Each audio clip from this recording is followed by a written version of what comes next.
Hey there guys, it's Harry here from Photosynthesis, and today I'm going to show you just how easy it is to plant using our latest self-watering system, our Isla. The design from our system has been an innovation of ours stemming from our self-watering systems that we make by hand. These are our original islands. It had its own limitations with the amount of size that we could fit and also the stability of the plants. So we wanted to create a traditional style bonsai pot. You can see from the flares on the side and a really nice stable design. So each piece, the glass sits perfectly together.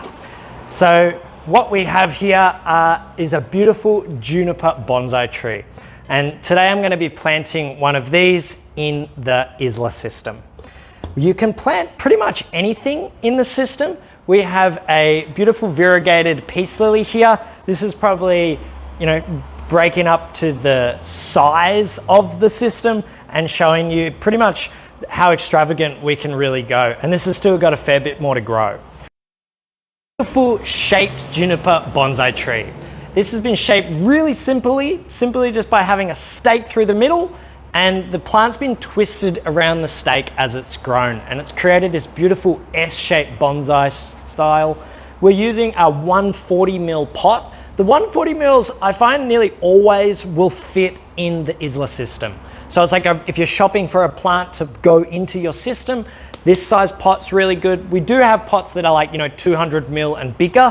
We're just trying to reduce the amount of roots that we are reducing. We don't want to give the plant too much shock, that way it has the best chance of success into your system. Obviously, if you're going for a smaller pot than this, it's going to have more than enough room inside the system, but I'll show you as we go. So all I'm going to be doing, using my tub as a little catching device, I have some tweezers here, and I've also got our specialty indoor plant soil. And our soil is designed with a sphagnum moss through it, and we use these little microporous crystals as our main oxygenator for our bonsai trees. I find that all bonsai trees and pretty much all your indoor plants, they're going to love to breathe around their roots, but you also need a soil that's going to be able to hold lots of moisture. So just a normal indoor plant soil is going to be great. If you're going for bonsais, we recommend you use some sort of roughage in the soil, either lava rock or some sort of crystal that's going to allow the plants to hold water but also breathe as well. So what we're going to be doing, popping it out of this pot. You can see with mine, I've got a fair few roots that are pressed up against the side. I find the best tool for reducing and removing this soil is our tweezers. And all I'm doing is just poking at my soil and simply just putting air into the mix. And what happens is the soil just starts to fall away.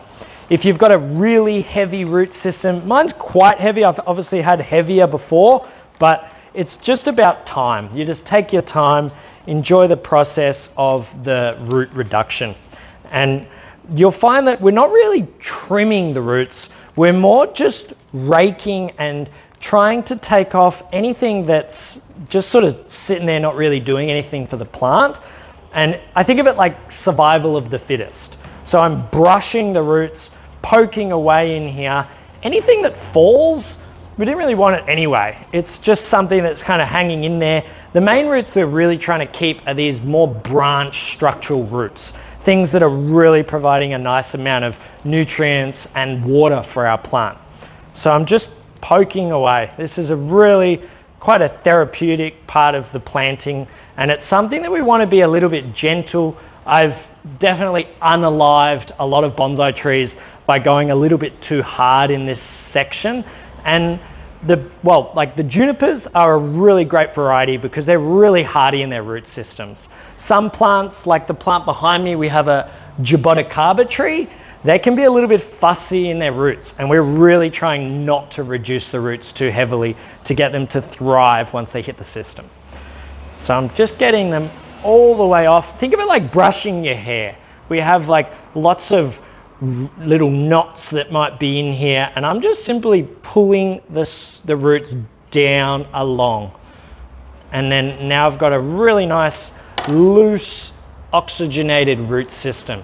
Plants love to be able to breathe in their leaves and also in their roots. So just space, that's all we're looking for. If it's really heavily clumped, you just want to take your time, get in there and give it a brush, okay? Now I've got my plant ready. This is usually the moment when, if I've got a bonsai tree or just a really, something that's quite, I guess, overgrown and maybe needs a little bit of a trim, this is the time when I'm usually doing it. I find that it's a little bit easier having it out of the plastic pot and not quite in the glass just yet. That way I can have a really good inspection. I'm going to leave this really nice and natural. Obviously it's already been shaped, so it's going to create a really beautiful design. So I'm going to pop my plant off to the side, and I'm just going to get my system ready to take my plant. We have our wick. Our wick's doing all the work. It's called a capillary action, and the wick's just trying to expand itself to be as fat as it can get by absorbing the water. And up here we have our plant that's actually absorbing the water and taking it out from the top. And the wick just simply replaces it as soon as the plant takes it. So the plant never gets overwatered or underwatered. Really cool. So all I'm doing, I recommend with your soil, have a little bit of moisture. I gave this a spray a couple of minutes ago. The moisture is just going to help it from just crumbling and falling straight through the bottom of the system. This is my technique. I'm just holding my wick and keeping my wick like a good amount of length from the bottom and the top. Whoop, and I'm just making sure that my wick can reach all the way down to the bottom of the water reservoir, because if there's barely any water in there, it could still get it. Literally simple as, like that. I've got my soil, and I'm just getting this filled up about maybe 1/4. It depends on the size of your root system and how much room it's going to take up. But when I've got my soil, I'm pressing it to slope around the glass. I'm not sure you can see that really well, but it's kind of like a little bowl of soil so far. And now I've got my plant, I'm just going to be plonking that straight on top of my wick. My main thing with my wick is that it's going to be drawing the majority of the water. So what I try to do is I try to position my wick so that it's just right in the root system, just like that. There's really no wrong way to do it, but as long as the plant has access to the water, it's going to grow amazing. And now I'm just simply covering my plant with soil and getting it nice and evenly dispersed through the root system. So I'm just poking in here, trying to get it all the way through, keeping my wick in place. And I guess our main goal at this point is just stability. I'm trying to get my plant so that it stands in the top of the system. If you've got something that's like a vine or some sort of pothos, they will work really well to hang over the side of the system. What I usually do when I'm planting them is I'll counterbalance. I'll plant with some sort of big rock, something that can throw a little bit of weight on the other side so that the plant can grow massively and cascade off. So now all I'm doing is just making sure that everything's nice and covered and also spread through the root system. If I just clumped on top, I'm going to have soil and then a big clump of roots and then a big clump of soil. I want it mixed all the way through. And it's amazing the amount of soil that you can really fit into one of these systems. You can just load on, and you can see with my design, I've got my soil so that it's just sitting under the glass rim. It's hard to see, over here. And then we can actually build up into the center. So it gives this really beautiful focal point. Our plant's sitting on the top of the hill like a big old bonsai tree. And then now, I could just leave this and call it a day, but what we do is we like to decorate. I find the decoration is blocking any unnecessary evaporation, any of the water just escaping, and also it allows the opportunity to create a really beautiful design. We've been really excited about the Isla because it's kind of like an open terrarium. You have so much space to play with, and we've been really creative with the way that we've been doing our designs. And this is a really simple one. I've got some nice kind of medium-sized rocks. I'm going to place these around the edges. And what this is going to do is going to kind of act as a wall that's going to help to hold that soil and make it even like higher and a little bit of a funky hill design. And then if this is my face, I'm going to taper it so it comes down the back there. I've got some nice natural pebbles here. I'm just throwing them around the back. And the reason I have my soil level just under the glass is so that when I put my rocks, they don't just fall off the sides. So I'm just, there's really no wrong way to decorate. Like, I find I'm using a lot of contrasts. We like to keep in mind that once we water and get it all started, the rocks also change color and they'll go into nice, kind of darker styles or washed designs. I'm just spreading that over, and I'm going to try to find some steps.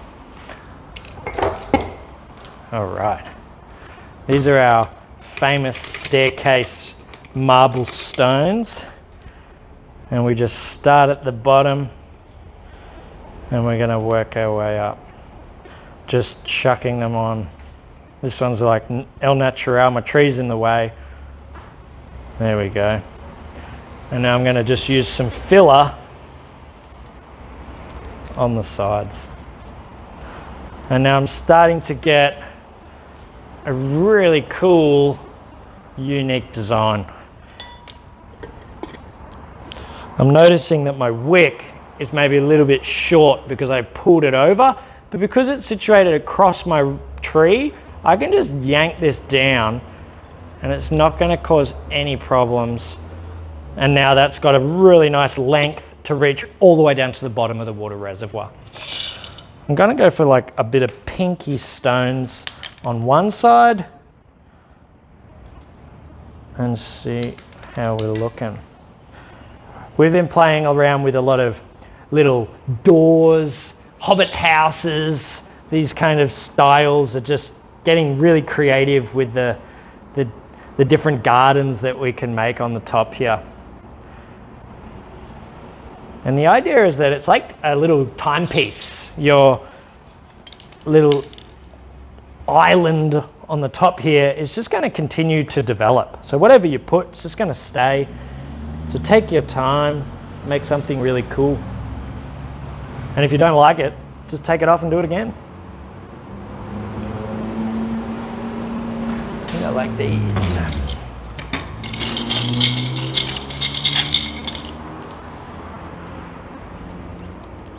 But this little system has been such a game changer with both the designs that we can make and just how easy it is to look after. We have about a month's water that fits in the bottom of the system. So the fact that you could just go away on a holiday and have something still thriving in your space has always been just such an awesome goal for us here at Photosynthesis. I'm going to go all pink. Yeah. We've got some crystals here, a nice piece of obsidian. It's going to sit off to the side. That can be where the staircase leads. Create a story. I think it's going to contrast nicely with my pinky rocks.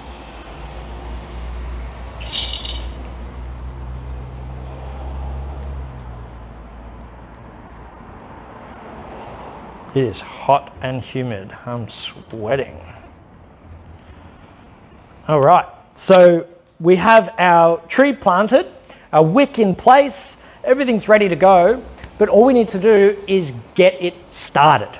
So we need to put a little bit of water in the top part just to sort of soak this in to get the whole system kick-started, and then just simply rinse out the bottom and top it up.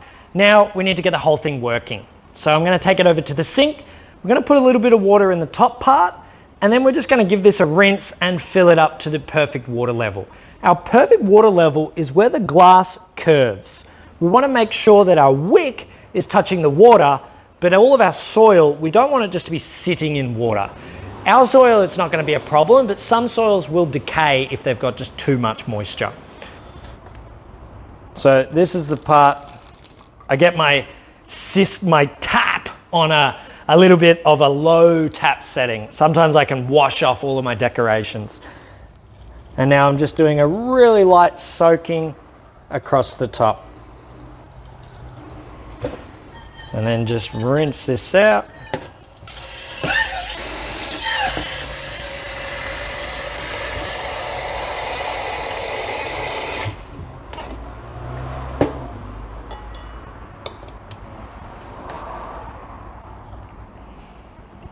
And there we go. A couple of minutes later, you have a spectacular tree planted in our system. Thank you so much for the support, and we hope you absolutely love your Isla system.